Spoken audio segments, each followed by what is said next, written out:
Oke, selamat siang. Salam sejahtera untuk kita semua. Perkenalkan, nama saya Angelina Naomi, mahasiswi Teknik Elektro angkatan 2019.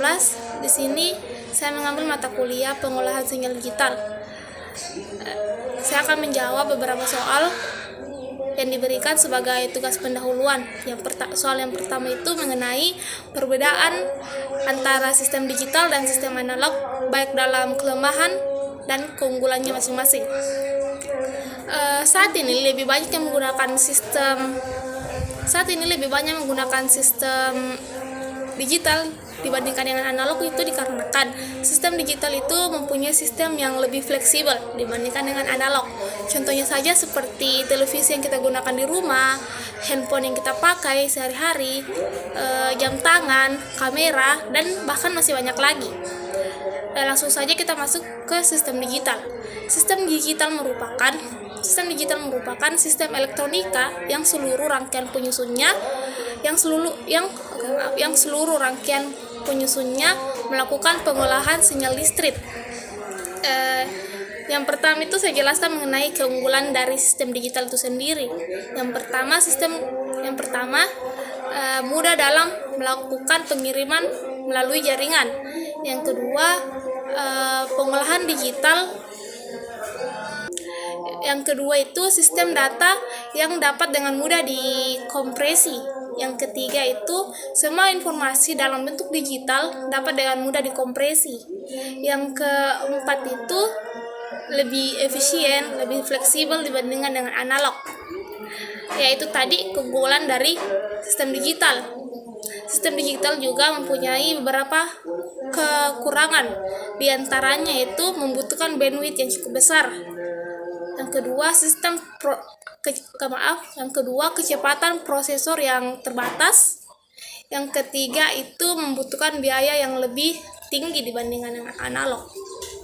Oke, itu tadi beberapa kelebihan dan kekurangan dari sistem digital. Sekarang kita masuk ke sistem analog. Sistem analog merupakan cara kerja yang mewakili sebuah sinyal. Yang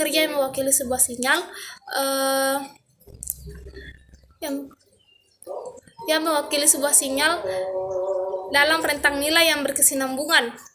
Meskipun dianggap jadul, sistem analog juga mempunyai beberapa keunggulan dibandingkan dengan sistem digital.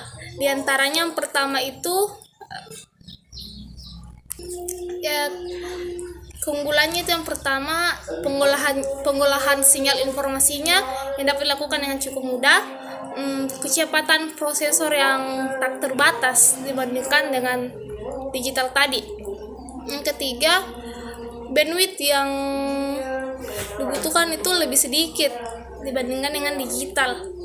Dan yang keempat itu sistem analog itu biayanya lebih rendah dan portable dibandingkan dengan digital yang membutuhkan biaya yang cukup besar.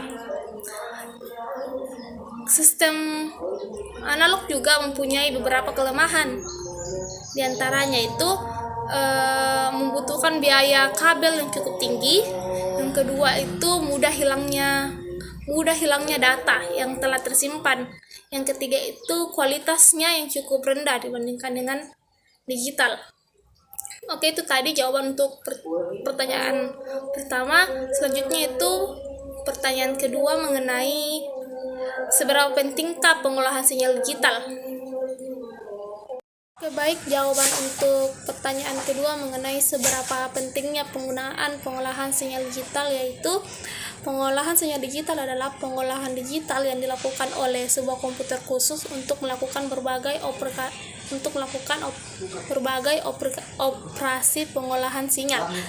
Adapun penerapan perhitungan digital terhadap pengolahan sinyal memungkinkan banyaknya keuntungan dibandingkan pengolahan secara analog dalam banyak aplikasi seperti deteksi dan koreksi kesalahan dalam transmisi dan juga kompresi data. Baik, untuk pertanyaan terakhir mengenai komponen-komponen yang terkandung dalam sebuah sinyal itu, yang dapat saya jelaskan di sini itu terdapat komponen yang pertama amplitudo, yang kedua frekuensi, dan yang ketiga fase. Mungkin cukup sekian dari yang dapat saya jelaskan, kurang dan lebihnya mohon dimaafkan. Wassalamualaikum warahmatullahi wabarakatuh dan selamat siang.